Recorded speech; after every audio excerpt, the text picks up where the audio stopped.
এই বর্ষার সন্ধ্যাবেলাটা অন্যান্য সন্ধ্যাবেলা থেকে একদম আলাদা হয় না, মাঝে মাঝে এটা ওটা সেটা খেতে ইচ্ছা করে। যদিও বা এবারের বর্ষাকালটা একটু অন্যরকম, এই বর্ষাটা যেন আমাদের কিছু একটা বলতে চাইছে, সেটা হলো উই ওয়ান্ট জাস্টিস। কিন্তু দিন এগিয়ে যায়, দোষীরা শাস্তি পায় না, আর আমাদের মেয়েদেরকে সবসময় মুখ লুকিয়ে চলতে হয়। তাও আমরা সকলে সুবিচারের আশায় থাকবো।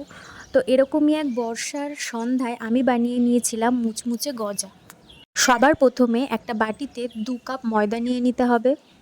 তাতে 1/4 টিস্পুন বেকিং সোডা আর 1/4 কাপ ঘি দিয়ে ভালো করে ময়াম দিয়ে নিতে হবে। তারপর অল্প অল্প করে জল দিয়ে ভালো করে একটা ডো বানিয়ে নিতে হবে। তারপর সেটাকে 15 থেকে 20 মিনিট রেস্টে রাখতে হবে এবং সেই ঢাকনাটা খুলে ভালো করে আবার একবার মেখে নিতে হবে। যতটা ভালো করে মাখা যায় ততটাই কিন্তু গজাটা খেতে টেস্টি হয়।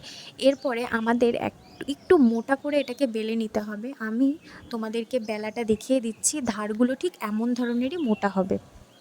এটাকে বেলে নিয়ে একটা ছুরির মাধ্যমে এটাকে পিস পিস করে কেটে নিতে হবে।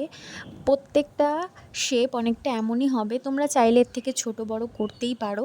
তারপর একদম অল্প গরম যখন তেলটা হবে, সাদা তেলটা যখন হালকা হালকা গরম হবে, তখন আমাদের গজার টুকরোগুলো ছেড়ে দিতে হবে এবং একদম লো আঁচে ভাজতে হবে। আর সাইডে আমি 1 কাপ চিনি আর 1 কাপ জল দিয়ে গরম করতে বসিয়ে দিয়েছি। তাতে দিয়ে দিয়েছিলাম দুটো এলাচ, আর জিনিসটা গরম হয়ে গেলে একটু লেবুর রস দিয়ে নামিয়ে নিতে হবে।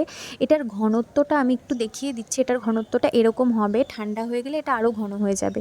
ব্যাস, তারপর কি, কড়া করে ভেজে নিলে তোমরা এমন ভেজে নেবে, আর তোমরা চাইলে একটু হালকাও ভাজতে পারো। তারপরে সমস্ত গজাগুলোকে চিনির শিরার মধ্যে ডুবিয়ে 1 ঘন্টা মতো রেখে দেবে, ব্যাস রেডি।